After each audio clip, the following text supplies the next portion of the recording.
Hey guys, my video tonight talks about, it's a musical talk. And so this talk is not meant to personally attack anybody, but if you feel offended, I don't care. I'm going to say the truth. And so, nowadays, music, if you've been around for a while, music has changed a lot. And mostly not for the good. Why is that? One main reason, because much of it is fake. When you go to a concert or see something real in today's world, much of it is fake. This wasn't the case years ago. See, I'm looking at this from a musician standpoint, not who wins how many Grammys and makes billions of dollars like Taylor Swift. Money in these so-called awards does not equate with artistic prowess. You might like it, you might buy the CDs and whatever you want to do, that's fine, it's your business. I don't care about that. I'm talking from a musician standpoint, and I know there are many that agree 100% because I've talked to them. This is what you're buying today. See, years ago, let's go before rock and roll. You had the big bands, and you had jazz and stuff like that. You didn't have rock and roll first. Everything was real. Everything organic. When you heard Frank Sinatra sing, or Tony Bennett, or big bands, orchestra plays, it was all real. There's no fakery, nothing. Everything that you saw live was real. So organic, it was real, right there. So was the early 50s music, rock and roll, Elvis and all that. So for the most part, even though it became electronic, a lot of music, as we get into the Beatles in the 60s and the 70s, singers and songwriters, for the most part, most of that stuff started to use backing tracks and things, but most of live performances were real all through the 80s. I've seen concerts. I remember seeing AC/DC. Early performances of Brian Johnson with AC/DC were not good. A lot of his early 80s, when he first transitioned, because he had a different type of voice. He didn't sing like that. He had a very nice voice, actually. If you look in the 70s when he sang, before he joined AC/DC, he transitioned his voice to have that gritty sound for them. Early in the 80s, when he'd sing concerts, it was not very good, but it was real. He adjusted himself, like actually later in the 90s, and he developed a live voice that he actually could hit those notes. But even though some of those performances were poor in the early 80s, live, they were real, and there's a respect for that. So you could tell they were real. Some of the concerts, the band sounded great. Sometimes they didn't. They were off, whatever, but they were real. Okay, there's a respect for that. You're seeing the artist real. Then we got the influx in the late 80s. Well, it started a little before, but basically came big. Boys to Men and New Kids in the Block and all these boy bands that were fake. They were created entities. You can read about it if you don't believe me. You think I'm making this up? I'm not. They had an idea they would start with. A lot of these kids that were in these bands didn't even know each other. These weren't like they grew up together, a lot of them, and most of them, these fabricated bands, All for One and all these different things that came in the 90s. They had an idea that was created by somebody who formed this idea. They had songs already created. Somebody else created these songs. And target dates when these things would hit the radio and become hits. Before they even had people singing them. Talk about bullshit. That's not music. That's a project in somebody's mind to make money. And we'll find, and it was actually, I saw a special where they actually said, okay, now we have all this, I forget which band it was. We have all these hits ready. We've created this music. We have target dates. We want to get out there and push these and make hits by a certain date. Now let's find 5, good-looking, handsome kids that are going to, whatever case, they have the look that let the young 14, 15-year-old girls want to buy their CDs. And they found like 4 or 5 of them for this particular, whichever project this was, and they taught them how to sing. They didn't have to grab the greatest voices, as long as they could harmonize a little bit. That's music to you? That's not music. Music is growing together, going through the lousy clubs, making minimum wage, playing your music somewhere, doing what you can, and then making it. That's, you can go Van Halen, all of Chicago, all those Styx, all those old bands, the rock bands, they had to do that. not a project created and you get a bunch of people that have a certain look. So we got to the point where music just got more and more phony.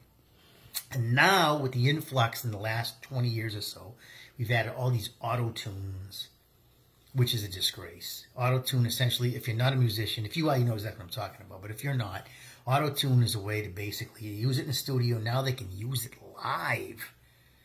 I don't know how they do that, but they can use it live. Essentially, if you're anything, you do mostly for the vocals, but you can do it playing. If you're recording and you make a mistake, you hit a wrong note or something sour, you don't like the way that riff went, or you sing flat, you can electronically fix that without doing it over so that you sound perfect on the album. They can do that live, and they do that to a lot of these pop singers nowadays. They actually can fix their voices as they're singing, so when they hit a flat note, you hear it properly. And that, my friend, is extremely, it's not art anymore. It's just a gimmick. And you can make anybody sound good that way if you think about it, okay? That's what it's like. So you have people, and they're all doing this stuff. Taylor Swift, a lot of country singers are doing it now. They've been caught. It's sad because some of the old veteran bands like Kiss and some of those older bands that are still touring and probably shouldn't because they're old, have been caught lip syncing, backing tracks of their older self singing, and they've been caught with their mouth away from the microphone, obviously not singing. And Garth Brooks has been caught lip syncing many times. I know some Garth Brooks out there, fans. Gotta give it to you. The man's done a lot of phony stuff, and a lot of these new pop singers are just flat. If you hear them live without all that equipment, they're terrible. The other night, why I bring this up really, the other night was Mariah Carey. She did a Christmas special, part of the Christmas special. It was very nice, people skating around, all that. She sang. Now, Mariah Carey's voice has been going for a long time, and she's a little older. I got that. Not everybody's voice goes at different times, but some do. 90% of what you heard her singing wasn't her. You could tell, even if you're not a musician, it was the recorded version. All I Want for Christmas Is You. It was a recorded version. You could tell that when they showed all the skaters.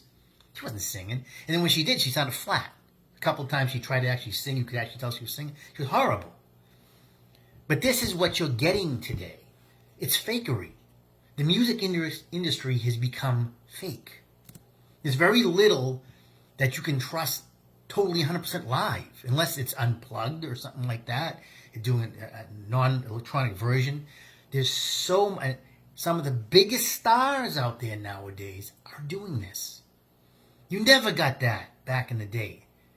40s, 50s, 60s, 70s, 80s. You never, even to the 90s. I mean, they started to bring in backing tracks, and there's nothing wrong with that. What that means is that if you're singing, obviously on a studio, it sounds like there's a lot of background harmony. A lot of times that's the same singer just doing his old harmony over himself. So those tracks will be pumped into the live performance.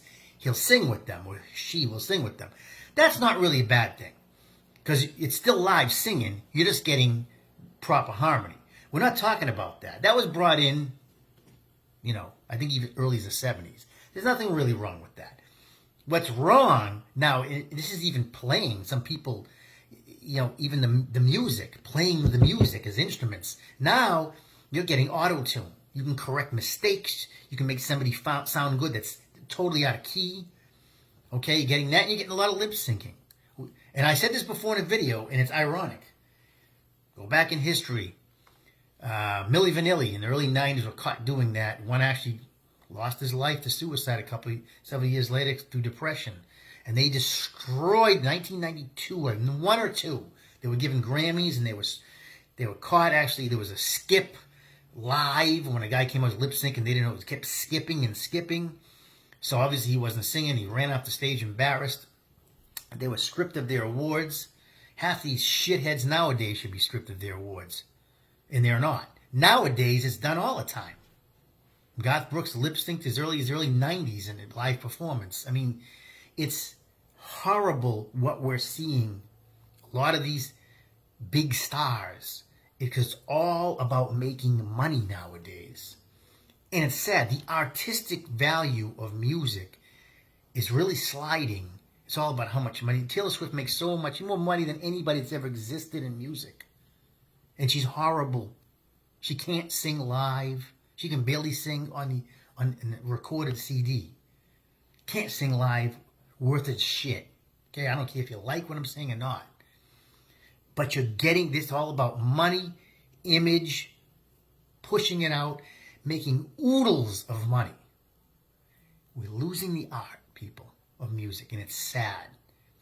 Thank God bands like Journey and some of the older bands are still around, are still doing things. And I'd rather hear properly, by the way. They still do things properly. Richard Marx, I saw him a couple years ago. You can tell he was all right and true.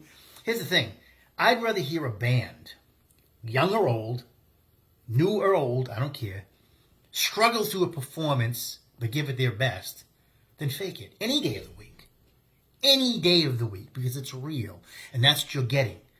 A live performance shows the talent of a person, just like in a theater.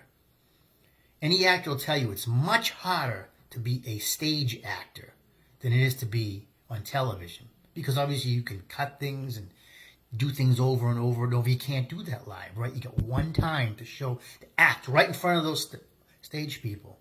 You got one shot. Same with music. In the studio, you can do things over and over and over until you get it right, until you like it. But live, you can't do that. So that's just my talk for the day. I'm not mad or anything like that. As a musician, it really bothers me to see what's happening to a lot of the music industry today.